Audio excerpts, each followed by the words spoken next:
Well, we've reached the final story in our look at the Old Testament. But the Old Testament doesn't end in the way you might expect a story to.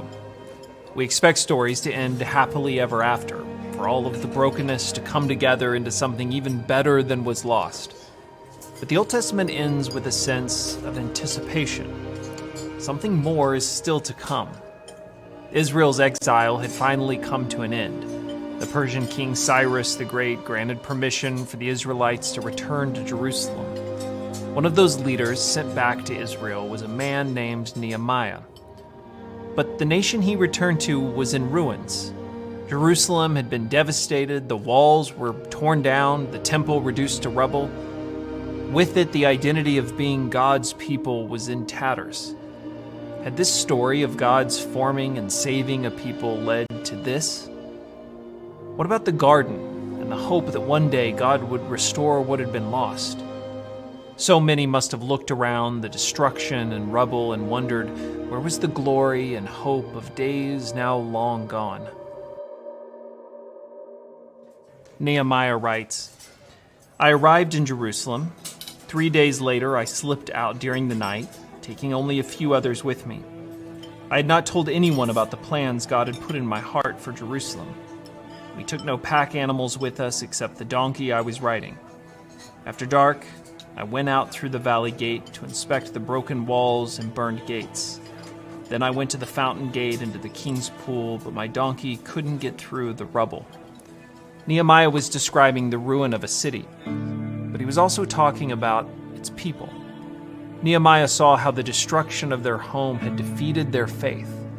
Who still believed in what Jerusalem had been? So few now did. We feel what they did. It's not hard to walk around seeing the broken lives and homes of our own neighborhoods and sense the hopelessness that characterizes so much of our lives. Where is God? What is the point of all this? When are things going to turn around? Where is the happily ever after? But God had put something in Nehemiah's heart, something few others could see. While Nehemiah's eyes saw destruction, his heart saw the possibility of a new city, and with it, the hope of a renewed people. Nehemiah's trek through the rubble was a movement by faith, not by sight. By faith, he saw what others couldn't. Nehemiah wrote, The city officials did not know I had been out there or what I was doing, for I had not yet said anything to anyone about my plans. I had not yet spoken to the Jewish leaders, the priests, the nobles, the officials, or anyone else in the administration. But now I said to them, You know very well what trouble we are in. Jerusalem lies in ruins, and its gates have been destroyed by fire. Let us rebuild the wall of Jerusalem and end this disgrace. Nehemiah did what God had put on his heart. He rallied the people and pressed forward through every kind of obstacle. The city was rebuilt and the walls reestablished. A new temple was built and dedicated. But Nehemiah's story does more than just record a building project. What Israel really needed was more than stone walls and a temple complex. What Israel needed was what God had promised, and the faith to believe it, to see it.